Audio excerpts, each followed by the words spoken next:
चलिए देखते हैं, हम लगाते हैं, याद आ जाएगा आपको। हाँ सर, इसको लगा सकते थे हम। देखिए यहाँ कैपेसिटर की बात कर रहे हैं।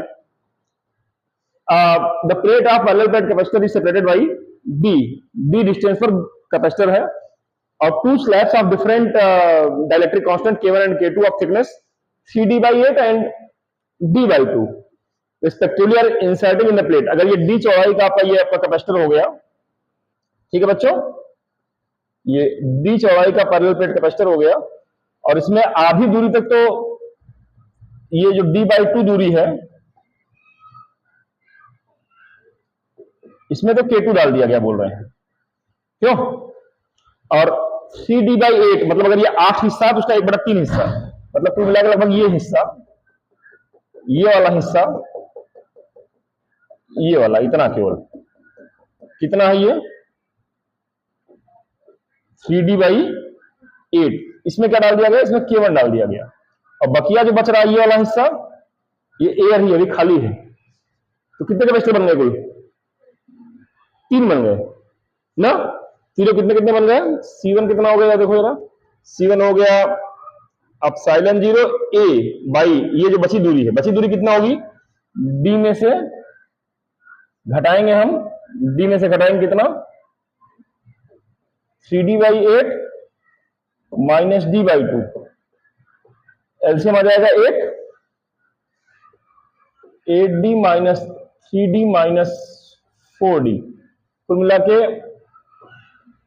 D/8 आ जाएगा ये। तो यहां पर ये D/8 करेंगे तो कितना आ जाएगा? ये 8 एप्सिलॉन 0 A बाई D, ये C1 आ गया। C2 कितना आ जाएगा भाई? ये वाला हिस्सा एप्सिलॉन 0 K1 A, और ये आ जाएगा 3D/8, तो ये आ गया 8 epsilon 0 K1 A by 3D, क्यों? तीसरा हिस्सा कितना आ जाएगा? Epsilon 0 K2 A upon D/2, तो ये आ गया एप्सिलॉन 0 या 2 epsilon 0 K2 A upon D, ये तीनों हो गए, और तीनों एक के बाद एक लगे हैं, इसके बाद तीनों सीरीज में होंगे ना भाई। ये है, इसके बाद ये शुरू हो रहा है, इसके बाद ये शुरू हो रहा है, इस तरफ तीनों सीरीज में है। तो सीरीज में कैसे जुड़ेगा? 1/C is equal to 1/C1 plus 1/C2 plus 1/C3 ना। और यहां पे चीज और दिया गया, K2 की वैल्यू दी गई है, K2 की वैल्यू दी गई है, K1 की वैल्यू दी गई है 1.25 K2 ना। 1.25 का मतलब जानते हो कितना होता है? 5/4, कितना? 5/4। इसका मतलब यहां पर आपको देखो दिया हुआ है K1 is equal to 1.25 K2, इसका मतलब इसको हम 5/4 K2 कर लें अगर, ये है। इसका मतलब क्या हो गया? इसका मतलब अगर हम K2 को K1 के टर्म में करेंगे, K2 को K1 के टर्म में करेंगे, इसको 4K1/5 लिखेंगे, इसको कर लिया जाए तो क्या आ जाएगा? ये 4K1 मतलब 8 epsilon 0 K1 A by 5D, ये आ जाएगा। मतलब K2 वाले को भी हमने K1 टर्म में कर लिया। यहां से K2 कितना रख लिया मैंने? K2 कितना रख लिया?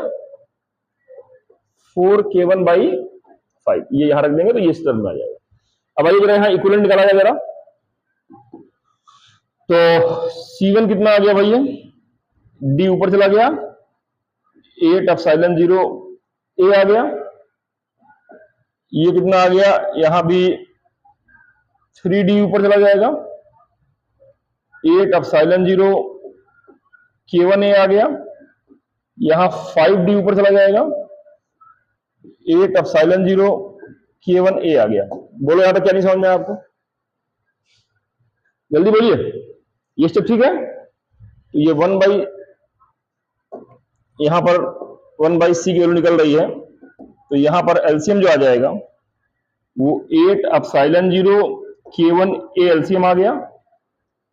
यहां पर D कॉमन ले लिया जाएगा, तो यहां K1 से मल्टीप्लाई हो गया, और प्लस प्लस ये आ गया आपका 8, डी बाहर जा चुका है, तो यहां से सी की जो वैल्यू आ गई वो कितना आ गई, 8 एप्सिलॉन 0 K1 A अपॉन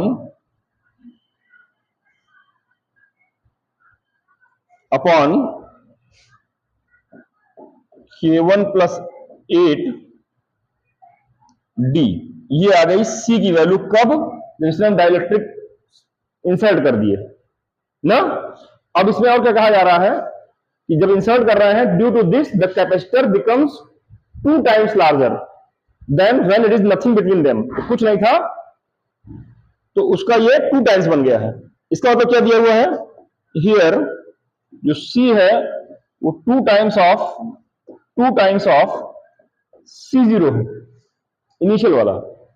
तो आइए वैल्यू पुट किया जाएगा, ये क्या आ गया है 8 epsilon 0 K1 A upon K1 plus 8 D, यहां 2 है ही है, ये आ जाएगा कुछ नहीं था तो एप्सिलॉन 0 A बाई डी था।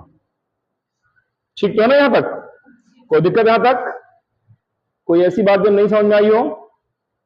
आइए अब यहां पर जो चीज कैंसिल हो रही है वो कैंसिल करते हैं और वैल्यू निकालते हैं सीधे सीधे।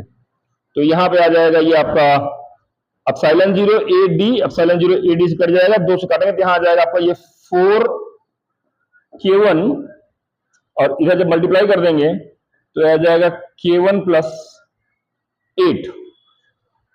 क्यों भाई, ये आ गया, ये K1 जब घट जाएगा तो 3K1 इज इक्वल टू 8 आ गया, तो K1 बराबर आ गया 8/3। डिवाइड कर दिया जाए, 3 2 जा 6 ना, 6 6। कौन सा ऑप्शन सही है भाई? फर्स्ट ऑप्शन इज करेक्ट, है ना, ऑप्शन फर्स्ट इज करेक्ट। बोलिए कैसा लगा क्वेश्चन ये आपको?